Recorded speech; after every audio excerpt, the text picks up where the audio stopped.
Series number 2 of the Rangers season, episode number 2 of the series recap, where we are going to hit on every Texas Rangers series for 2024. This is series number 2 against the Tampa Bay Rays on the road in St. Petersburg. Tampa Bay Rays versus Texas Rangers, 3-game series. Let's dive right into game 1. We got Dane Dunning versus Ryan Pepio. I may be butchering Pepio's last name, and I apologize for that, but he was involved in the Glasnow and Margot trade. He was one of the players sent from the Dodgers to the Rays. So Dodgers last year, on the Rays now. Both Dunning and Pepio's first start of the year. So top of the first, we got Simeon and Seager. They both walk to lead off the game. Carter and Adolis both get out. So we got 2 on, 2 out. Josh Young comes up and hits a 3-run bomb. So early 3-0 lead for the Rangers after 1 inning. Nothing really going from innings 2 through 5. Then top of the 6th, Seager leads off with a single.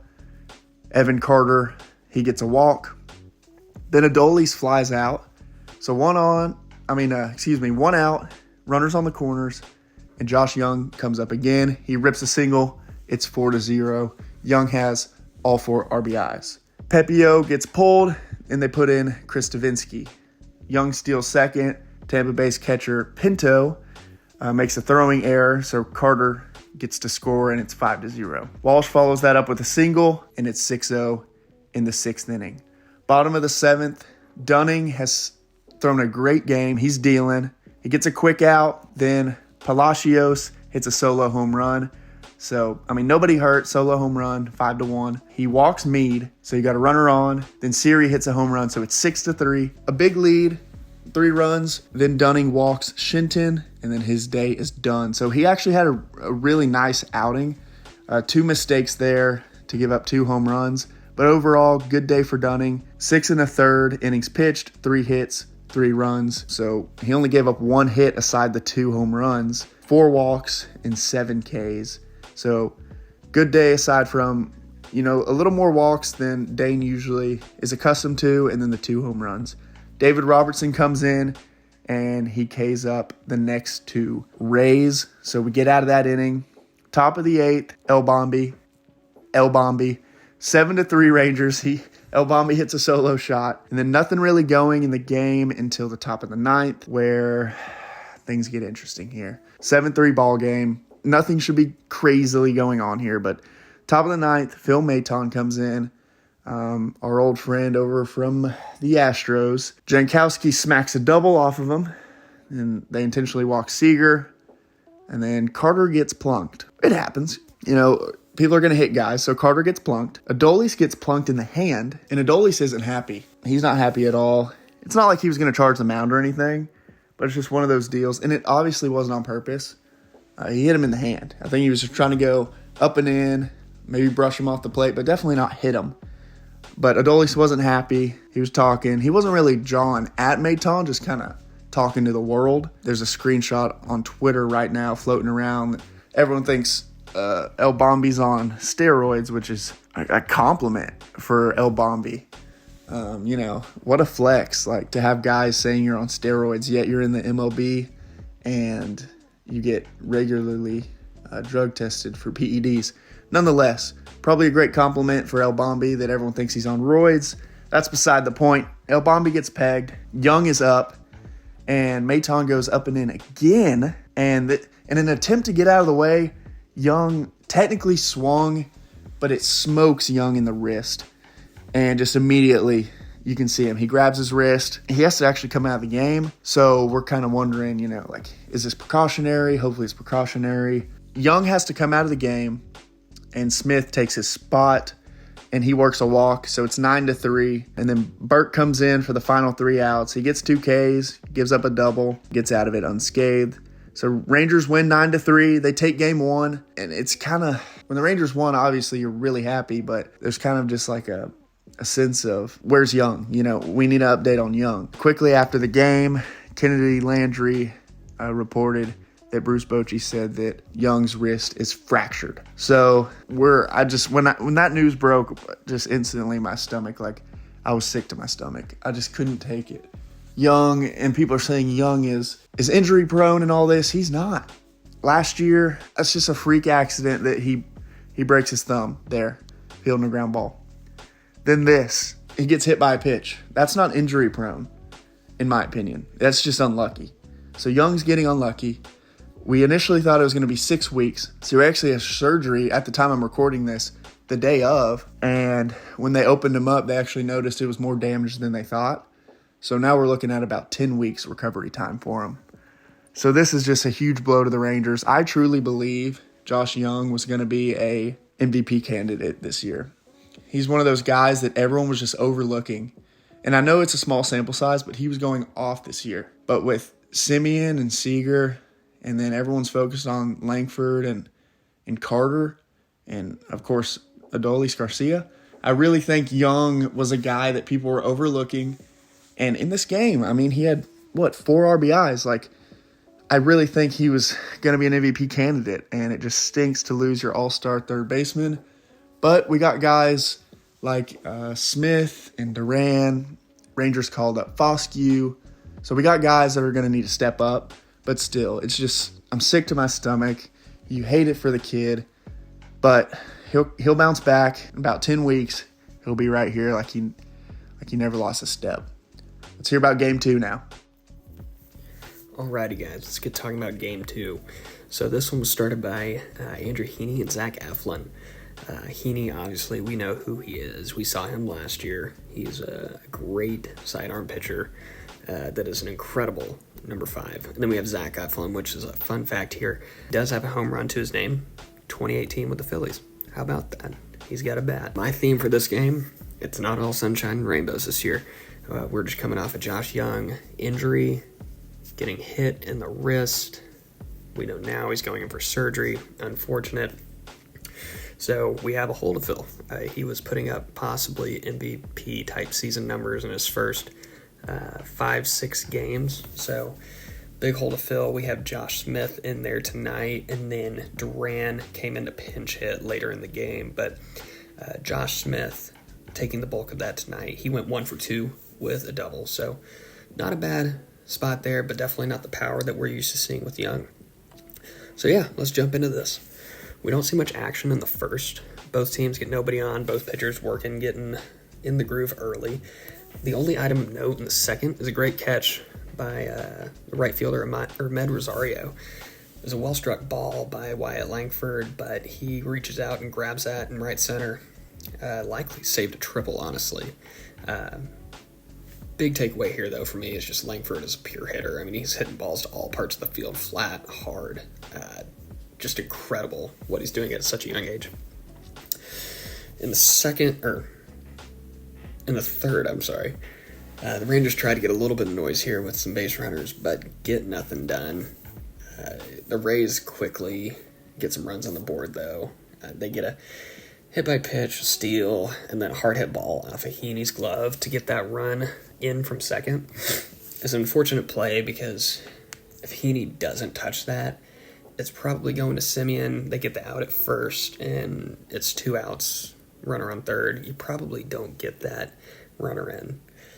So Heaney does stop the bleeding, though. Keeps it 1-0 Tampa as we are going into the fourth. Nothing happens in the fourth. We skip right on to the fifth. The Rays reach base on an error and then a single before we go ahead and bring in Yeri Rodriguez for Andrew Heaney. Heaney ends the night with a final line of 4 hits, 3 runs, 1 earned, 0 base on balls, and 7 Ks in 4.2 innings pitched. It's not a bad outing for him. He just had a little bit of bad luck that ball kicks off his glove, and then he really didn't set up Yeri for a lot of success. 2 runners on, and I think there was nobody out. Unfortunately, this is where the wheels fall off. Randy Rosarena, RBI single, knocks in a run, makes it 2-0 Rays. Quickly outdone, though. Isaac Paredes hits a 3-run shot right after Rosarena and puts the Rays up 5-0 as they go into 5, or goes through 5. The Rangers wouldn't respond until the 7th, where they were able to get a run across on a lazy Heim single. I mean, he just put it right in front of the right fielder. Nothing crazy there. Next notable play is Leote on defense. Just nails Randy Rosarena at the plate to end the 8th inning. Kind of a shorter fly ball. Leote comes up on it and just kind of casually just sent that in there and beat Randy by a good step or two. One of Leote's underrated talents is his arm. He's a plus outfielder. I don't care who you're talking to. He's got great range, and his arm sits at the 93rd percentile per StatCast. So really happy to have him out there and be such a strength for us. The Rangers would try to make a little magic happen in the ninth, but would be cut short. Heim gets another RBI single and a little bit more crisp ball up the middle. We ultimately just didn't get enough going and lost this game 5-2. The final line, 5-2, both teams with 7 hits each, and the Rangers with 1 recorded error. The other pitcher through tonight for the Rangers, I didn't mention him, was Jacob Latz. He got 2 innings of work, scoreless ball, 1 K, 1 walk. Pretty good work for him. Like to see a guy that we drafted in the 5th round a few years ago really contributing. I think he's only thrown 2.1, but the Rays are a pretty good hitting team, so good to see him having a little bit of success there. My real standouts for the game are Walsh and Heim. They both had a couple hits. Heim had all the RBIs in this game, so happy to see him knocking the ball around still. One of the better hitting catchers in the league.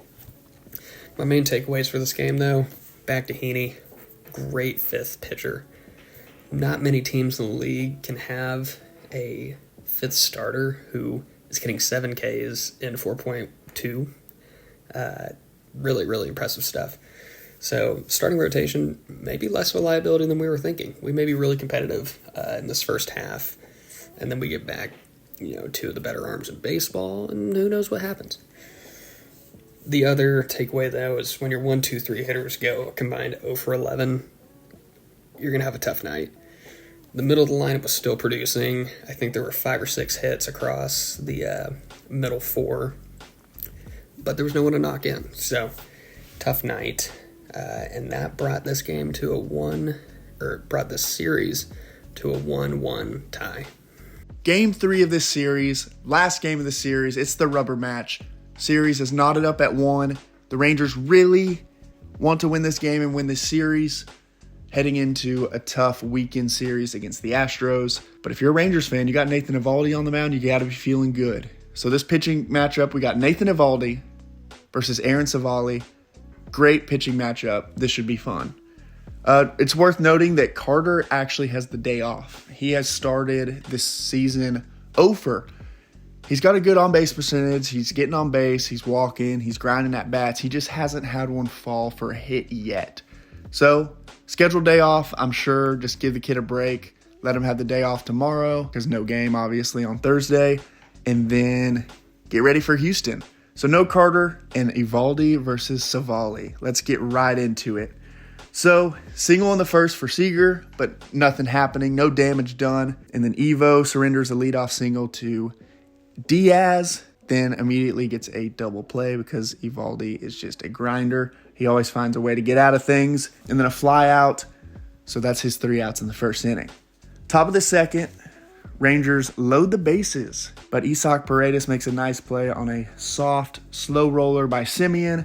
So they get out of the inning unscathed. The middle innings, it was just a pitcher's duel, really. This was a great pitcher's game. If you like good defense and great pitching, then the middle parts of this game are just for you.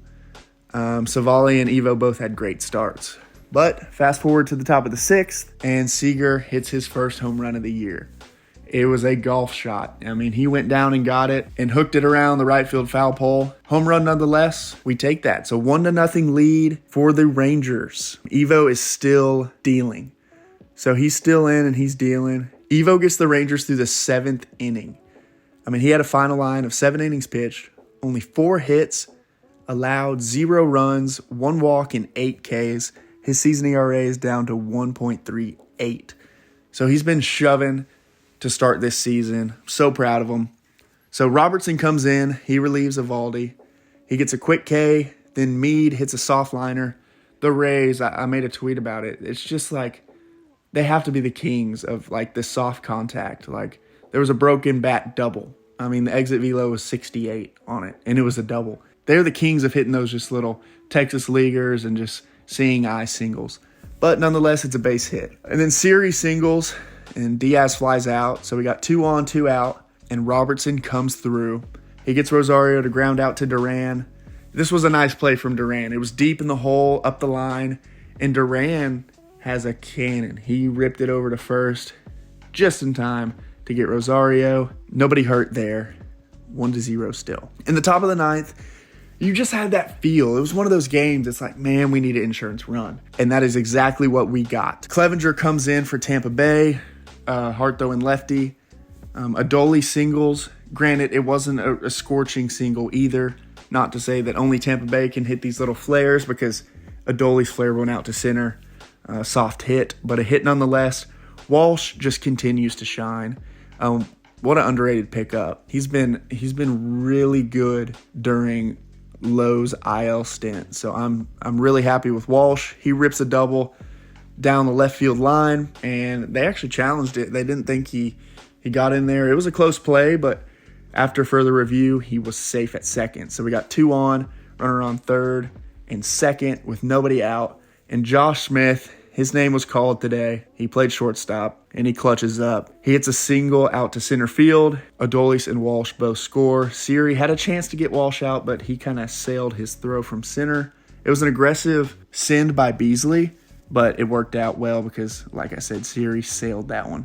3-0 Rangers, and Duran comes up and hits one solid, but it was right to the left fielder, Randy Arozarena. Heim gets up, and he hits one to the shortstop, Caballero, probably butchering that name. He did not catch it. There's no way he caught this baseball.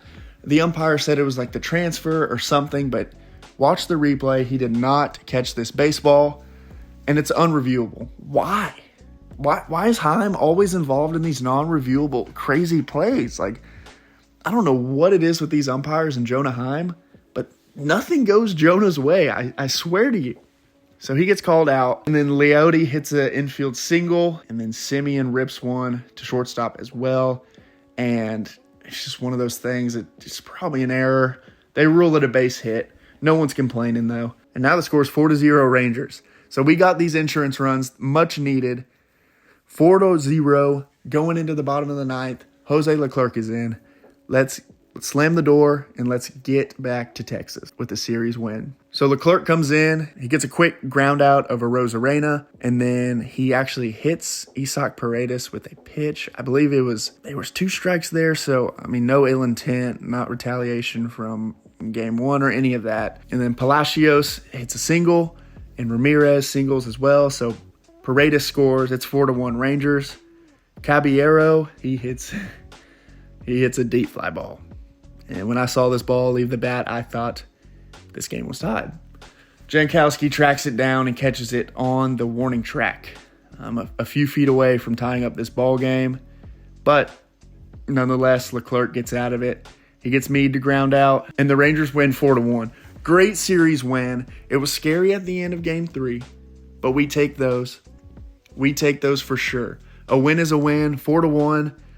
Really liked what I saw. The young guys, Smith and Duran, they stepped up. Seager hit his first big fly. Evaldi was awesome. This was a great baseball game. This was a great win. Now we have a day off on Thursday, head back home, and we have a 4-game stand against Houston. So this should be a fun series coming up. Bradford versus Brown in Game 1 on Friday night. Can't wait to watch it. Let's go Rangers.